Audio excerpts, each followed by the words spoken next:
My guest today is Professor Sir David Spiegelhalter, who is Emeritus Professor of Public Understanding of Risk at Faculty of Mathematics, University of Cambridge. Welcome, David. Hi, hi.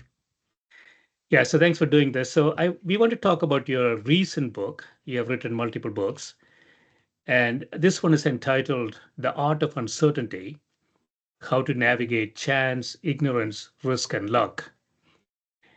And there it is. Yes. There it is. Uh, you say here uncertainty is all about us, but like the air we breathe, it tends to remain unexamined.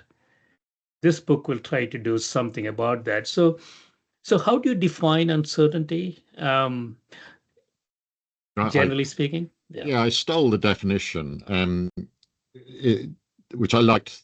The one I liked, it said it was the conscious awareness of ignorance, and I really like that because it puts it very firmly in the eye of as an individual relationship with the world. Uncertainty is personal. We're uncertain about things, but we own that uncertainty. Somebody else might know about it, the thing we're uncertain about. So it's all to do with our ignorance. No, that ignorance might be about the future because we don't know what's going to happen in the future, but it might be about the past, might be what's going on at the moment. And it's just an integral part of being human. I mean, we just don't know things. We spend most of our time not knowing most things. Mm. Yeah. So in the chapter one, you say uncertainty is personal. When we were talking, I was thinking, Homo sapiens never had, I'm speculating here, never had any deterministic view, I would imagine. I mean, they went out to try to hunt, they got eaten half the time.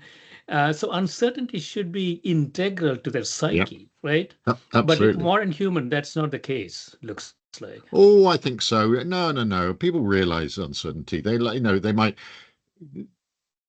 as I said, they might not acknowledge it all the time, but once you start thinking about it at all, you realize just how much you're uncertain about it all the time. I mean, you might, as I say in the book, you might be able to say what you're going to be doing in an hour's time, and you can pretty well judge that. And maybe in 24 hours' time, you've got a pretty good idea, but go out a week.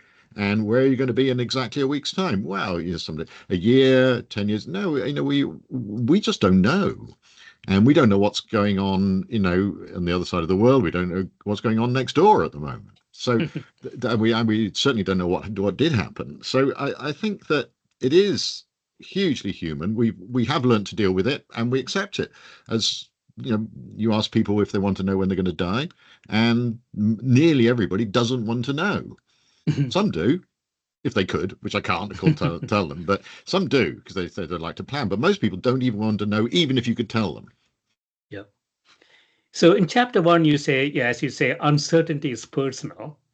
So uncertainty, you say, here is a relationship with a subject who observes an object that they are uncertain about, a source, a mode of expression, and sometimes an emotional response. Mm.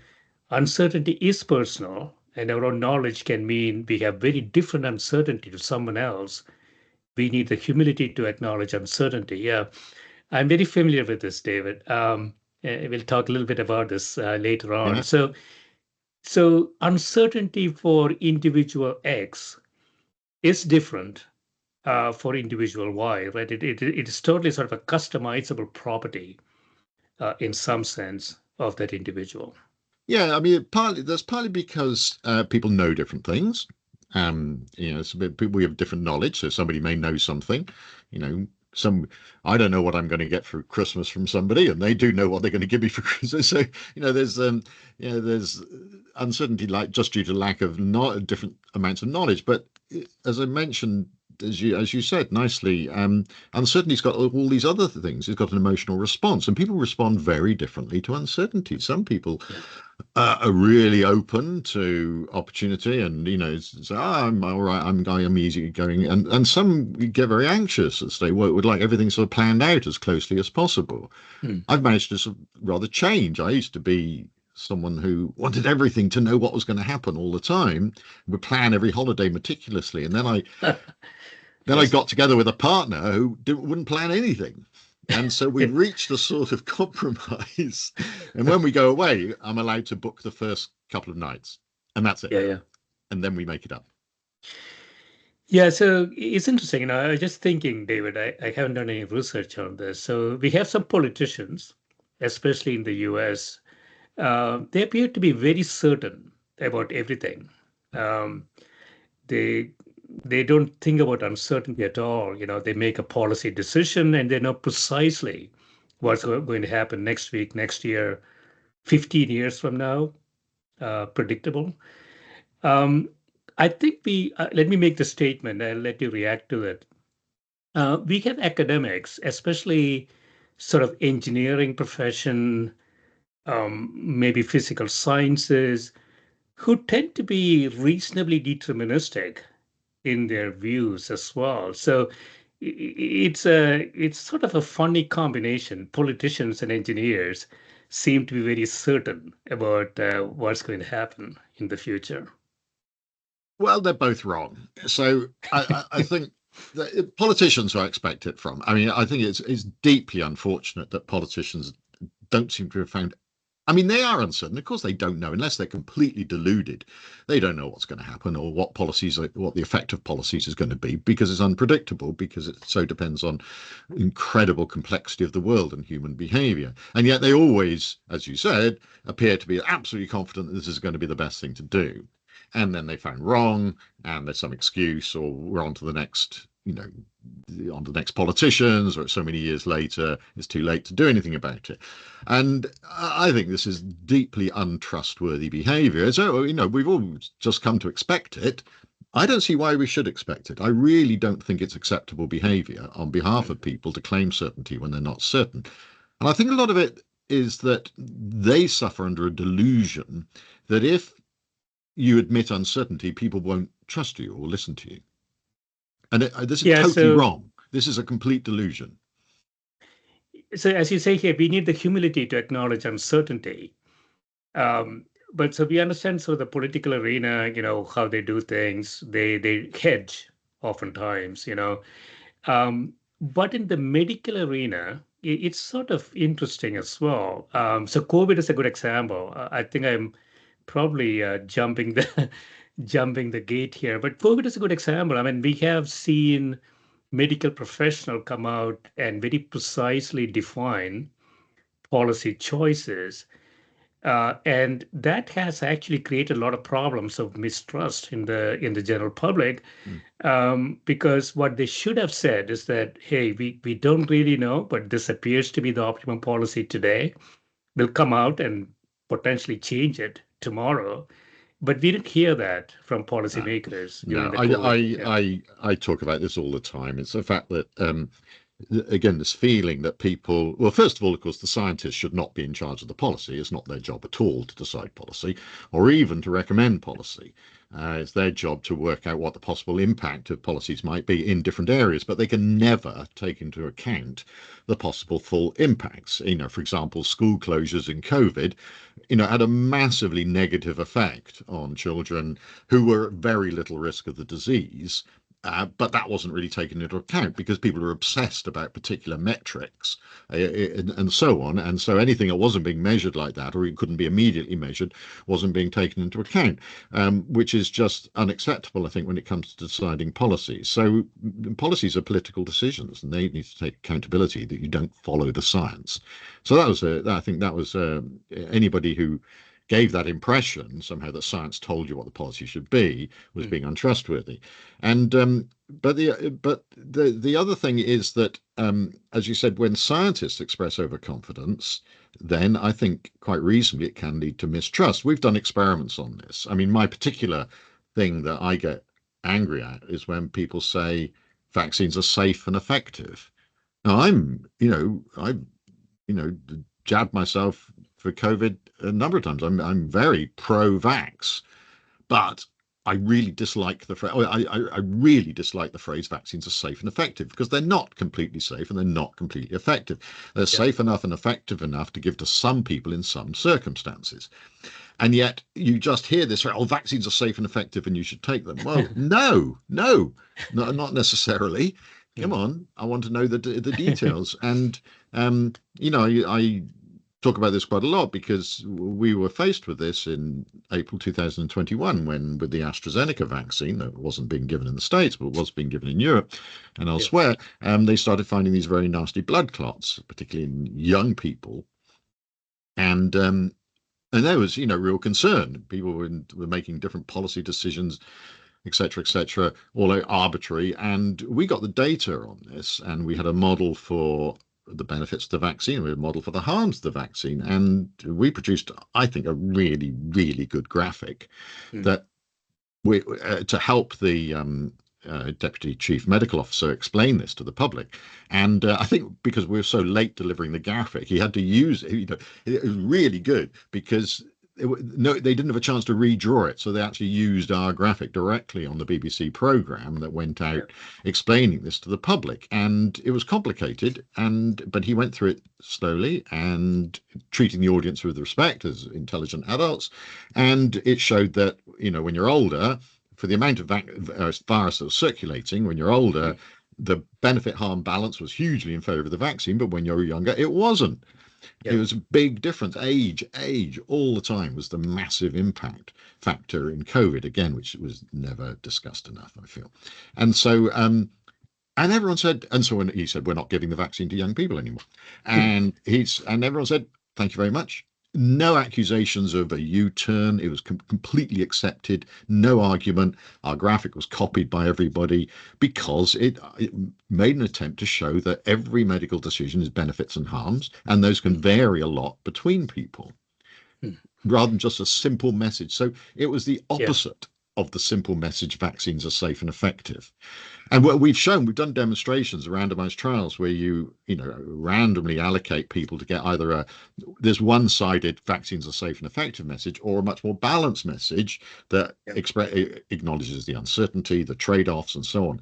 And what we found is that for people who already accepted the vaccines, it didn't make any difference. But for people who are skeptical about vaccines, who, Mm. after all, are the ones you're trying to reach, they trusted the balanced message much more, Yeah. which shows that if you go around just saying vaccines are safe and effective, you are making things worse.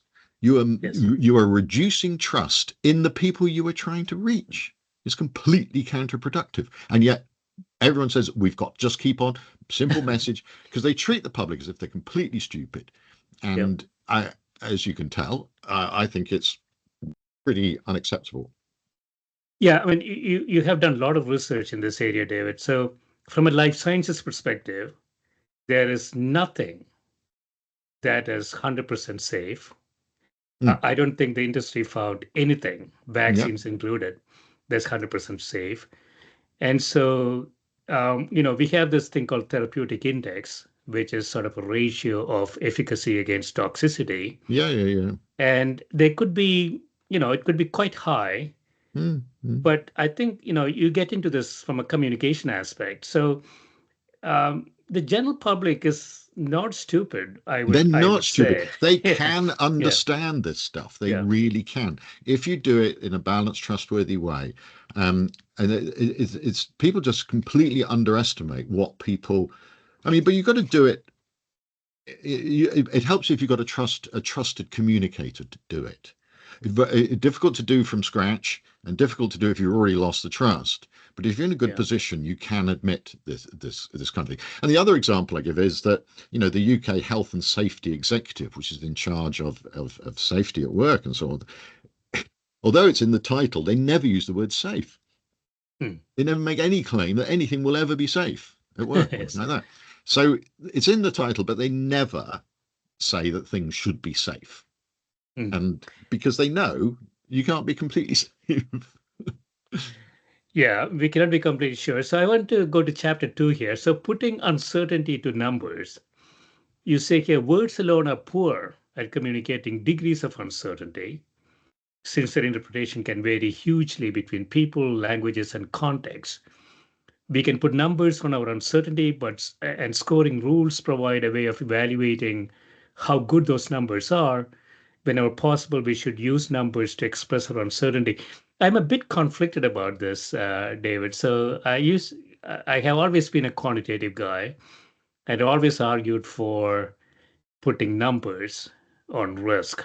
Um, but from a general public perspective, it's sort of an extension of what we were talking about before.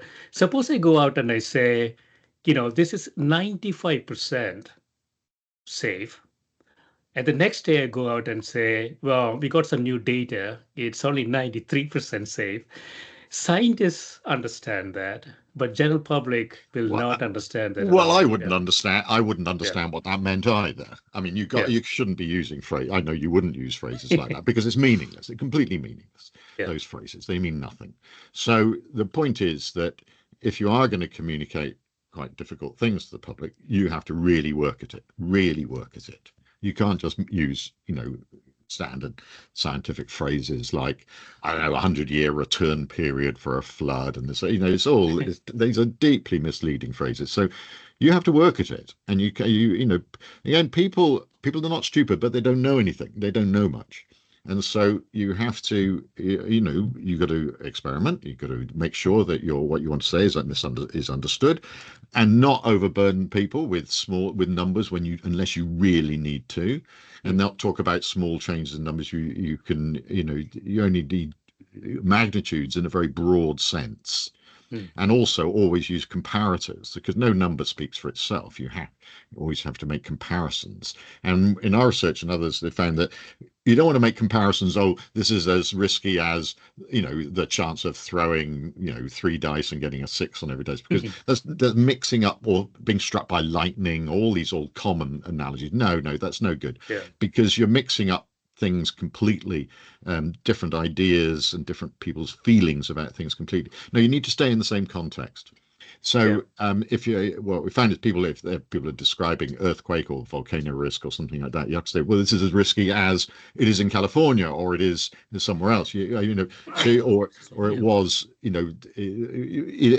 a similar context, or your COVID risk is very similar to someone who's 20 years older or has got this disease yeah, or something like that. So you're talking about the same risk, but just so you're only making comparisons within the same context. And that's yeah.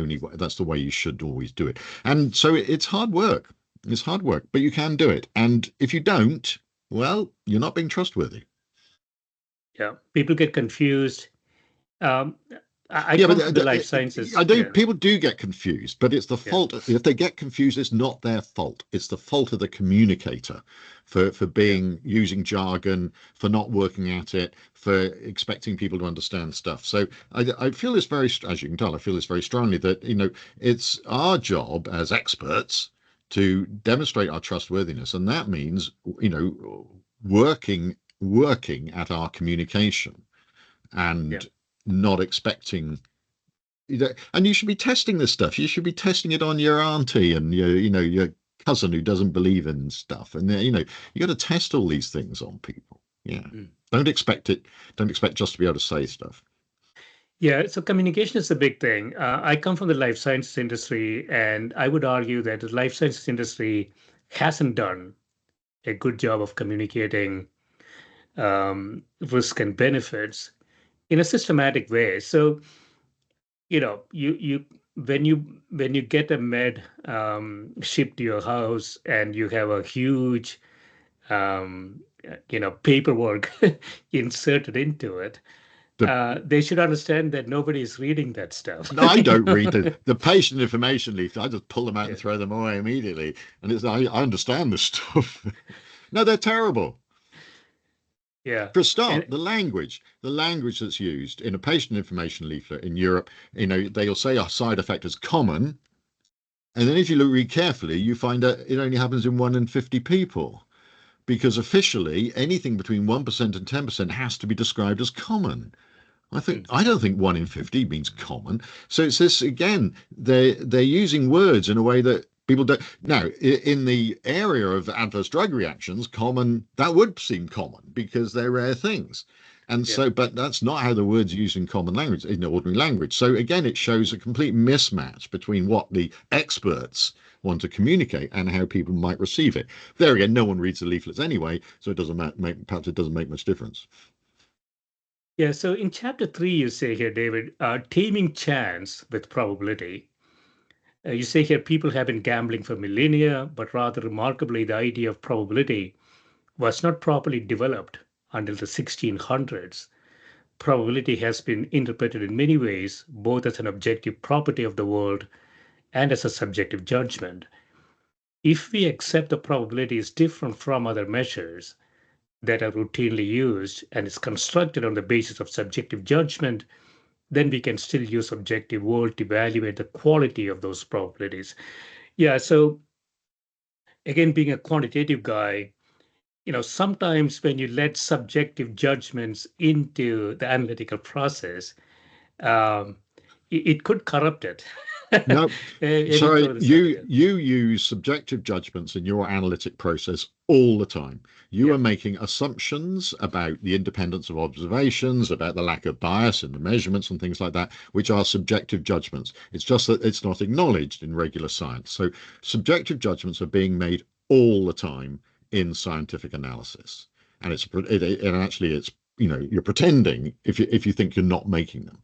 They may be reasonable more or less, but no observations are completely independent.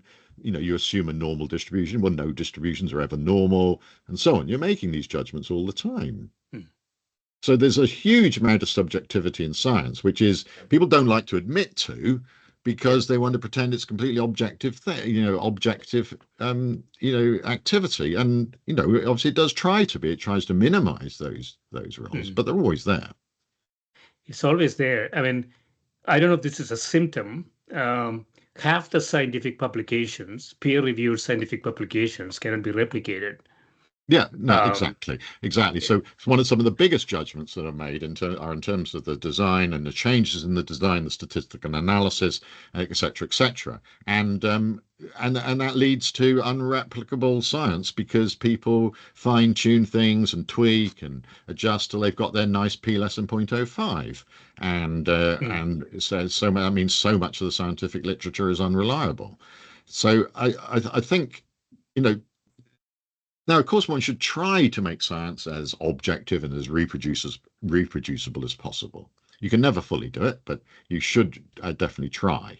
But the first step is to acknowledge the big role of judgment in scientific analysis. Yeah, I don't know if you talk about this in the book, David, but statistical significance um, is a big area of contention. And if you put a wall and you say if you're over the wall, you're Yeah, good. If you're not over the wall, you're bad. 0.05 p-value is where everything breaks, into the truth as opposed to yeah. false. Yeah.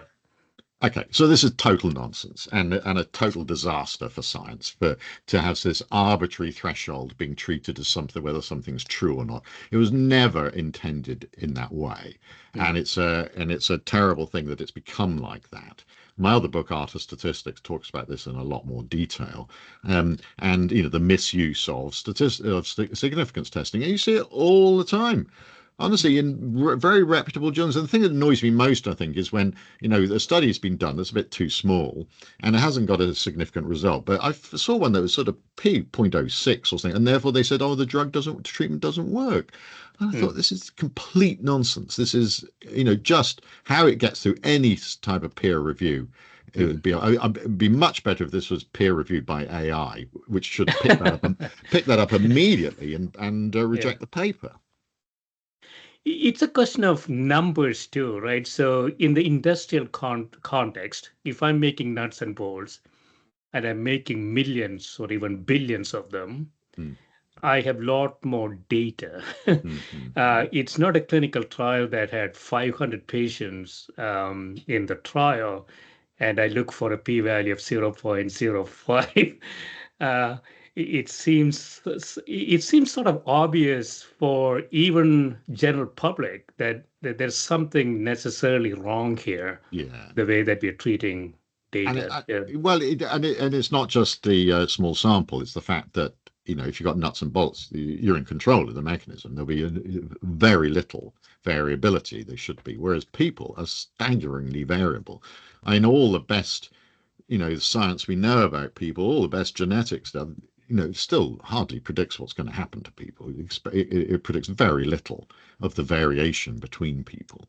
We are extraordinarily unpredictable things in terms of our bodies and how they're going to fail, and so which is great, it's fascinating, and we just have to be ready to admit it. But the whole P less than 0.05 thing, I mean, that's a whole discussion in itself. But it is recognised that over focus on that. I mean, statistical significance is fair enough. I wouldn't take much notice of anything that was just P less than 0.05, but it depends on the plausibility of the hypothesis in the first place. Extreme claims require extreme evidence. So in chapter 4, surprises and coincidences, you say here we can label the operations of chance as luck, and such chance events can have major consequences. Philosophers have identified resultant, circumstantial, and constitutive luck. Many people appear to believe in luck as an active force influencing future events. Yeah, I believe this in a little bit, David. Yeah. So I What do you grew up in think? South. Sorry, I got to ask you questions. Well, do you think there's something out there that makes you lucky or unlucky? No, I believe I am lucky. I have luck as a property for me. So, I grew Why? up in South India. I'm sitting Yeah. here in the US. I have enough to eat. I have a home to live in. We got 8 billion people, and I don't know, 75, 80% of them are struggling. So that is sort of a definition of Now, luck how much of that? in Okay, some what I'd ways. like Yeah. to know is that, yeah, fine. I also I feel I've got a living in a very fortunate way. Now, the interesting one is the constitutive luck. Yeah. I'm not sure what your circumstances in which you were born is. I had good constituted luck. Wasn't born into a rich family, but I was born at a time with into kind and caring and loving parents, very stable family. I had good genes, I think. I really had good genes, and everything was free school, free education, free health, and everything like that. And so I had every opportunity to take advantage. I was a boomer of that post-war, and jobs, lots of jobs, pensions, all that sort of stuff. So, and over which I had no control. It was nothing to do with me. I was just Yeah. born into enormously fortunate circumstances. Now, I'm not sure about you, how much of that was, or how much, or do you think it's all due, your situation is all due to your personal attributes and your striving and your hard work? No, I think it's a former. So my dad was a professor of engineering. So I was born into a family that valued Yeah, education yeah, yeah. quite a That's bit. number one Uh, constitutive luck. Yeah, yeah, so that's a big component yeah. of luck. Um, and so initial conditions. So I Yeah. often think about this, David. That's a good Initial way to view it. conditions make a That's it. big A good way to difference. view Yeah, it. Initial yeah, conditions. Yeah, that's for yeah. That's, humans. yeah. Yeah, But then and we. there's circumstantial luck as well about who you happen to meet and think. I got offered a job from someone I met on a train once. I didn't take it, but there's these amazing sort of chance meetings, just happening to be in the right place at the right time to Yeah. take advantage of an opportunity. I don't know if that's featured in your life at all.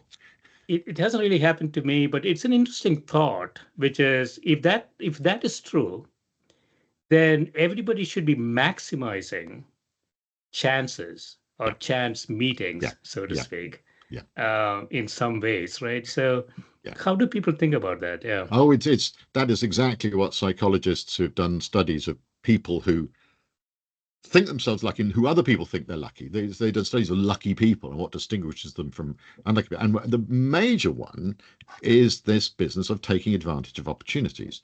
That you've got an openness of mind, a certain boldness, but crucially that you will exploit opportunities that come your way, um, and some will work and some won't, but you'll go for it. So it's that sort of, I think, element of boldness, openness in character, and which I completely believe that, because unless you do, you'll never experience any of these things at all, unless you, to some extent, go out and look for it. yeah. So you have to make opportunities happen, Mm, and then when they happen, you have to take advantage of them in some ways. You mm, have to. In finance, we think about this as options.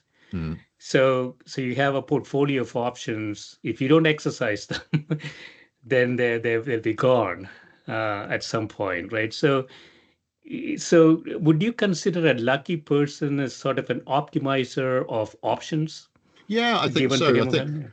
yeah, I think because I think that is one way to view it. That because they can't guarantee you these options. You don't know. You can't guarantee how they're going to work out. Otherwise, it would be a straight optimization problem. So there's always Yeah. uncertainty about it and the chance. And some things may not work and some things won't.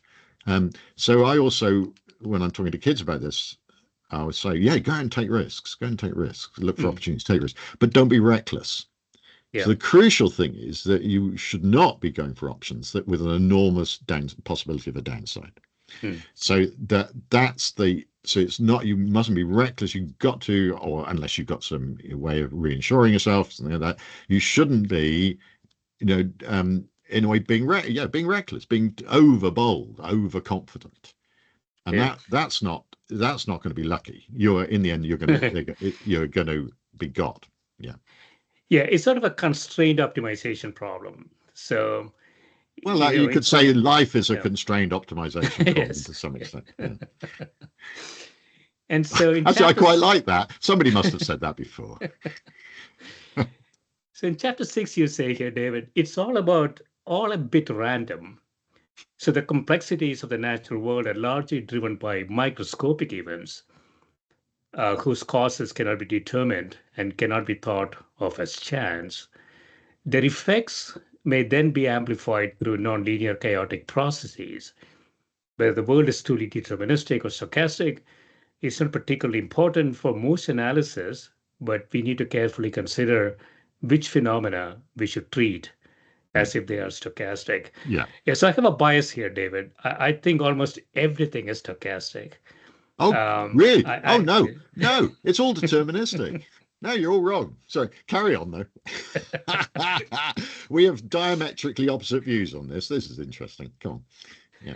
well, so my limited bias here is that I'm thinking about the decision world. So Mm. I wrote a book in 2009. It's called Decision Options: The Art and Science of Making Decisions Under Uncertainty and Flexibility. And so in the business world, for us, decisions always take into account stochastic information. We have sequential decisions, so we have to think about flexibility in those decisions. So I grew up in a world there is nothing deterministic about anything, No, but no, that's no, not true. no. Sorry, you are treating things stochastically. That's my whole point. You are Yeah. treating them as stochastic events.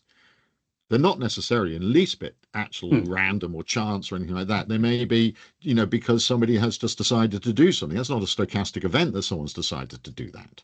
Hmm. You could even say the weather isn't a stochastic event. Climate, Yeah. these are just very incredibly complex non-linear processes. So my argument, I think you've confirmed my argument that you are right to treat it stochastically, but you shouldn't. I don't think you can say it is stochastic. Hmm. It depends how you think I mean, how could it be? Where is the stochastic? I mean, you might say quantum world is genuinely stochastic, but what else in the world is genuinely stochastic? Where does that stochasticity, Yeah. true indeterminism come from? Yeah. So it gets complicated then. So Mm. so we have stochastic things like market prices of oil They're and not things like that. stochastic. You They're not. treat them as stochastic. You treat them quite Okay. rightly. You give them probability distributions. Yeah. Yeah, but are they stochastic? I mean, in the sense that if you go back and back and back of the cause of this, oil Yeah. prices changing, oil prices changing. Why is the oil price? Somebody decided to change the oil price. Why is that a Well, stochastic event? if we don't have any predictability of future Yep, events, let's yep, say OPEC yep, could take an action yep, and the prices will change. absolutely. From a decision maker's perspective, Yep, they tend to absolutely be, right. yeah, So it's absolutely right to treat it as uncertain, and you could give it a probability distribution. yeah, That doesn't mean it's stochastic. Lottery balls bouncing around Yeah. You can give them a nice probability distribution. They're not stochastic. It's just Newtonian. A random number generator is completely unpredictable. It's not in the Yeah. least stochastic. It's completely deterministic. Yeah, we So make a distinction. Yeah, we make a yeah, distinction, David. I don't know, you think about this way. So in life sciences, for example, suppose I'm developing a drug. yeah, It is into the future in time. I have, prices, mm, price of labor, mm, price of mm, raw mm, mm, mm. materials, a Yeah, lot of things going on there, right? yeah, But we also have probabilistic events, such as we call it the attrition in life sciences, that you go through a clinical trial and the thing doesn't work. It's a catastrophic failure. So we model them as some sort of a probability outcome, yeah. right? And so it might be just language. So at the end of the day, when we make a decision, we have to combine probabilistic events with things that we can observe over time, which we call stochastic. But it is just a language or jargon issue. Yeah. But all these events, the attrition, all these things that can happen, you can give Yep. them probability distributions, but underlying that is the way the drug works on people, the way people's behavior and things like that. There's no, it's not genuinely stochastic. That's all I'm saying, is that you treat it, and that's the argument in the book, is that it's really good to be clear about what you're treating as stochastic and what actually is genuinely stochastic. I'm not convinced that anything is genuinely stochastic, because it's still being argued about in quantum Hmm. mechanics about whether even that is genuinely stochastic, or whether, I Hmm. mean, people argue that actually it is just a matter of ignorance about going on, with, and it's all relative. The probability distributions you might give to a particle, a subatomic particle, are all just a matter of your relationship to that particle, rather than it being a property of the particle itself. It's your ignorance. So, and I kind of, you know, whether the world is totally deterministic is, I want to keep out of that as a philosopher, because it would mean, of course, there's no such thing as free will, which also, Hmm.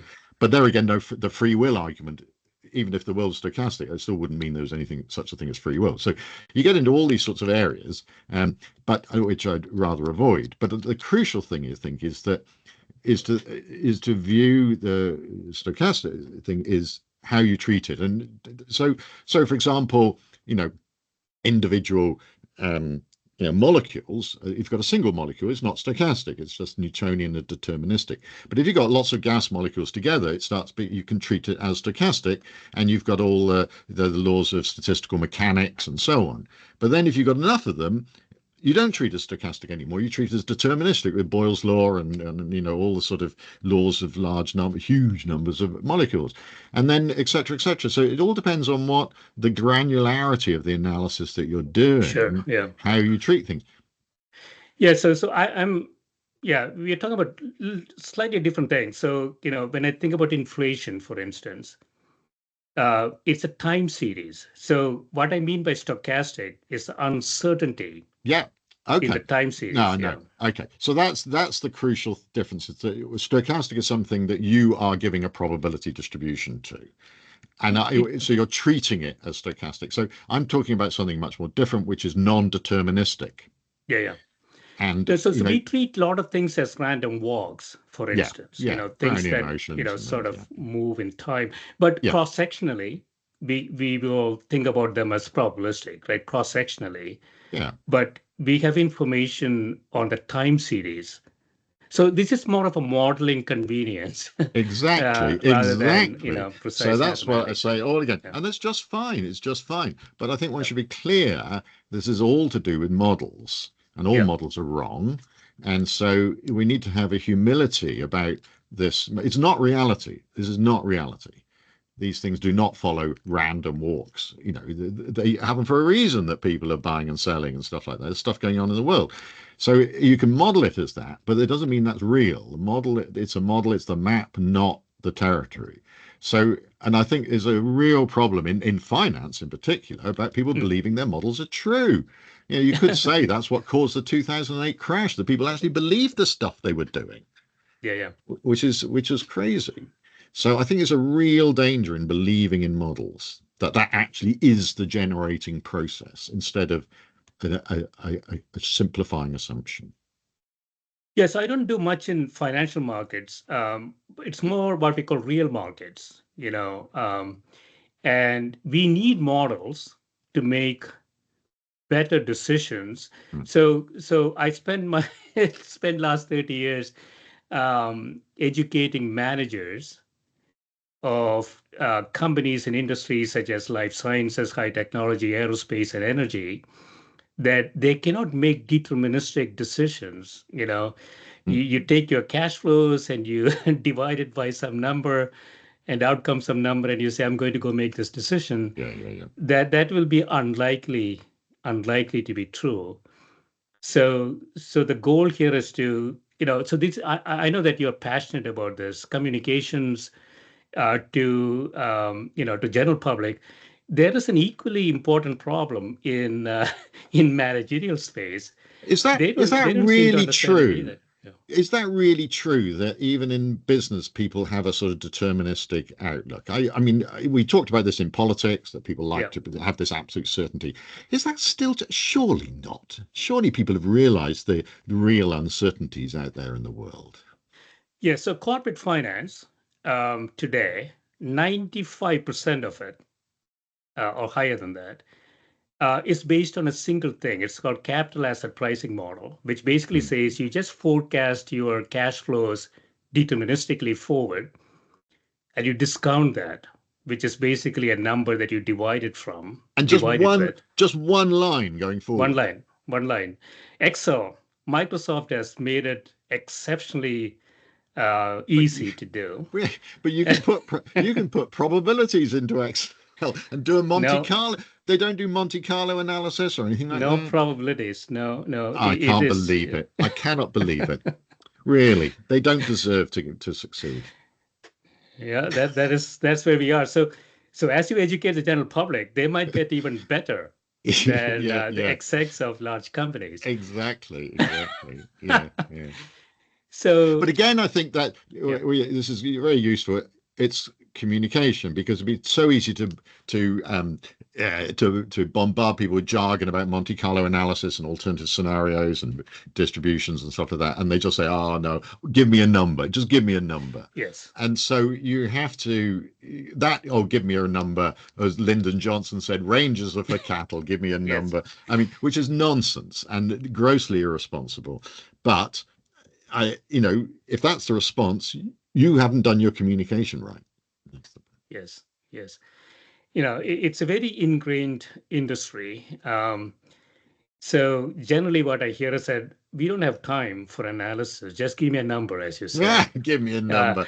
But what it's called that's the net doing, present value. Yeah, what that's doing is yeah, it's a bit like this politicians saying, "Oh, we're following the science." They're trying to abrogate, they're trying to shift the responsibility onto their analysts yeah, and pretending that that is then driving the decision instead of acknowledging that it's their judgment and their actual judgment and knowledge that should be they're trying to shift accountability mm, onto the analysts and quotes experts yeah, rather than taking that responsibility themselves and making a decision in the face of uncertainty.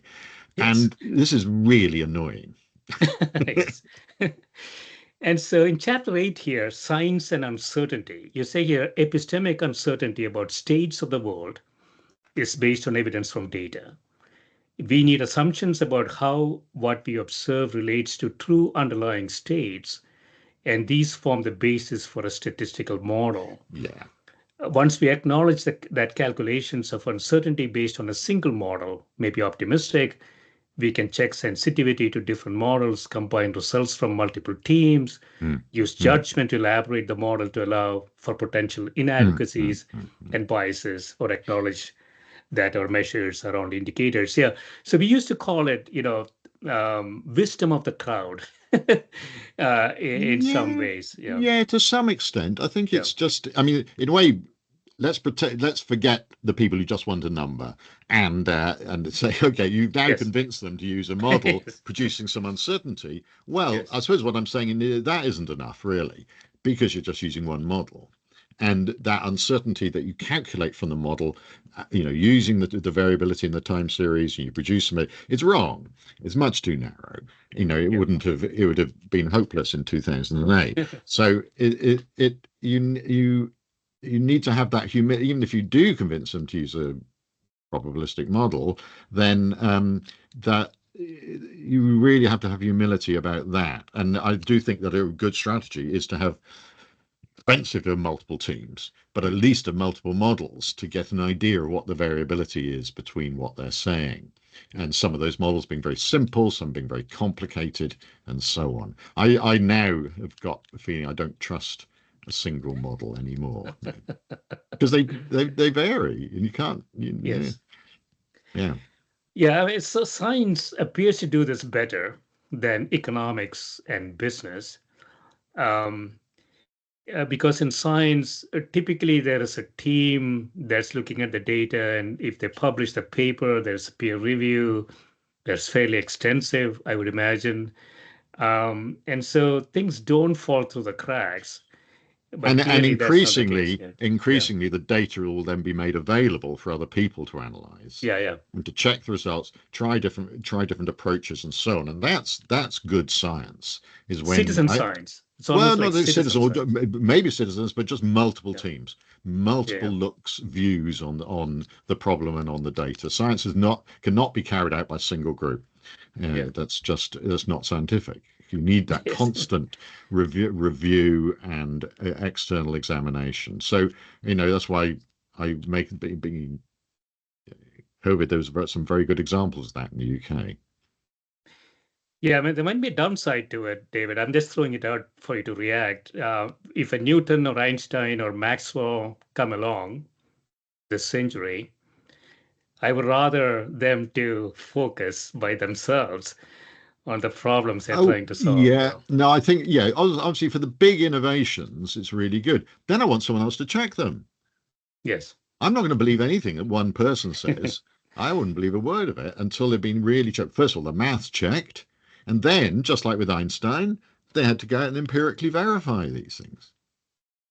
Yes. So I want to go into another chapter here, predicting the future. You say in well-controlled circumstances, simple statistical models can provide reliable probabilities for future events. Even with every effort, models will be an inadequate representation of reality. Humility is needed, particularly when the future is strongly influenced by human behavior Mm. or other unknowable factors. Yeah, so humility, you talk about humility in this book multiple Quite a times, lot, quite David. a lot. Yeah, I don't think I ever mentioned the word rationality because I Yes. don't believe there is such a thing, and I I do mention humility rather a lot, I must admit. Yeah. And it's important, right? So, um, I mean, we have a lot of modeling people. I'm one of them. I used to be one of them. I don't do much modeling anymore. And we start to believe in our models. Mm. We almost, They're like your children. You look after them. You want them to do well. You don't like them being criticized. you don't like to be criticized. So, the model works most of the time, and then there is an outcome that the model failed, and you try to rationalize this somehow, right? So a lot of the time of the modeler, I would argue, is spent on rationalizing the wrong outcomes because Yeah, they're yeah, married to the one that they yeah, already built. exactly. Well, Yeah. that's that. I'm glad you developed that insight after some. It's a very valuable insight, and I hope you try to teach that. Yeah. And this is I mean, it's okay in business, but it's a very risky thing in life sciences. Hmm. Um, and so people are going to die. People are going Yeah. to, not get cured. Yeah, all Yeah, I sorts of mean, bad things. look Yeah. what happened with Alzheimer's and everything was, you get a wrong claim, wrong beliefs, and they can take people off, and funding decisions can be enormously wasteful. Yeah. And that's why you need constant checking and alternative views of any claim, of any claim. So we're running out of time, David. So I want to finish up with your last chapter, the future of uncertainty. Oh yeah.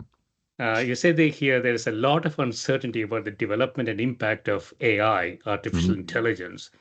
it is certainly going to have an increased role in our lives. I used large language models in writing this book, both helping me with coding and research, although I checked and rewrote all their claims. But there's another important issue. How does AI deal with its own uncertainty? So I think about this, David. So I've been in AI for a little while, and I'm not a big fan of AI, I have to say. I don't, let me start here. I don't think LLMs are AI. I consider them to be stochastic parrots who can Yes, assign a yes, probability for the next yeah, word in a yeah. sequence of words. Mm. But there is something in AI that might come through, but I haven't seen it yet. The market doesn't seem to think there is anything there, unfortunately. And so your question, how does AI deal with its own uncertainty? I don't think it is designed to deal with uncertainty. I mean, yeah, Not. There's some here, some I you know if I mean I don't like the phrase AI. I think it's fairly meaningless. I much prefer just thinking of these things as algorithms or machine learning yeah, algorithms. Let's say. So if you think of algorithms, then good machine learning algorithms can output a probability for a classification or for yeah. a disease or something like that, and they can be trained to do that. And I think that's incredibly valuable. And I think it makes them trustworthy if they can give a probability. And those probabilities, you need to check that they're reliable and so on. So a good machine learning algorithm doing classifications can do that. I mean, for a large language model which knows nothing, as you say, it's just a stochastic parrot. It just says, what it expects the next word or phrase to be based on all the stuff that it's soaked up and summarized. I think it's very difficult because with these huge, deep networks, they're not passing probabilities between the layers and the nodes. They're sending messages. There's all sorts of essentially massively complex nonlinear regression there, you could call it, but it ends up with a probability of the next token, a phrase or a word, and at that point, it could communicate some uncertainty there, but it's not really going to be able to. So, I mean, people have looked at other ways to try to see whether a claim that comes out of a large language model, how reliable it is, Mm. by, I think, which is really nice, changing the initial conditions by changing the prompts a bit, changing to see whether they converge to the same place, which I think is an extremely sensible thing to do, and maybe about all you can do in a large language model. Is look at its sensitivity to initial conditions, which which in itself is extremely valuable. Just rewording the prompts and so on, whether that makes a difference. It doesn't really explore it properly. But I think in machine learning models, I think it's different. Classification algorithms that are designed for that, rather than just these great big LLMs. Then I think there's no excuse for not really tackling um, uncertainty and trying to build it in as an integral part of the outputs of the system. Yeah. So, in conclusion, David, so you spent a career on trying to communicate these ideas to students, to public, to policymakers, and this seems like. Do you think we're making progress? No, I think I'm just going to give up. No, I don't know. It's very difficult to measure. I think during COVID, there were signs of progress there because I spent a Yeah. huge amount of time and effort explaining complex statistical ideas to the public, and it was deeply appreciated. Still get people coming up and saying thank you very much for explaining that. So I do, and I think that did to some extent change the willingness for news media to include statistical ideas in their communications, graphs and so on. So I think it needed something as disastrous as COVID, I think, to bring the role of statistical thinking in normal life up into more prominence. So yeah, I don't know. I mean, if the book sells, maybe it'll make some effort. I think the art of statistics, my previous book, has had some impact. It sold hugely, Yeah. and lots of people have said how important it was. And that was really just an attempt to explain statistical concepts rather than the technicalities of statistics, which everyone learns. What are you actually talking about? What does it actually mean? And I Yeah. think that might have helped a bit. But it's I can't do anything much on my own, and I think it's just good to be part of a growing movement, I think, on what I'd call trustworthy evidence communication. I think this is Mm. absolutely vital. All over the world, everywhere, you can see the appalling impact of untrustworthy communication about claims, particularly Yeah. scientific claims. And this is a two-way process. This is teaching, I think, what encouraging, if not forcing, Yeah. experts to be trustworthy in their communication, but at the same time, it's educating the public to have that critical ability to take apart claims that they're hearing. And it's a really exciting time, I think. Yeah. Yeah. So I was wondering, David, um, should you go top down, meaning if you can educate the policymakers, Oh, that I, is I, going to I, have I huge do my impact. best. I give Yeah. repeated talks to policymakers in this country. I Yeah. really do that. I tend to be the analysts rather than direct, but sometimes I can actually get at the policymakers, and I take any opportunity I can of speaking to policymakers. And we even during COVID, we developed a data masterclass for ministers, and some actually took it amazingly, and high-ranking civil servants. So I think you just have to keep on and on and on. Yeah. Yeah. Yeah. Mm. Excellent. Yeah. Thanks Yeah, so much thanks for very spending much. time. That was fascinating. Yeah. Thanks so much for spending time with me. I know it's late for you. Hopefully, No, you didn't it's miss only your dinner. 7 o'clock. 7 o'clock. I'm going to go and make Excellent. some food Thank now. you. I'll put Yeah. this all together and send you the links. Yeah. Thank you. Okay, great. Bye. Thank you.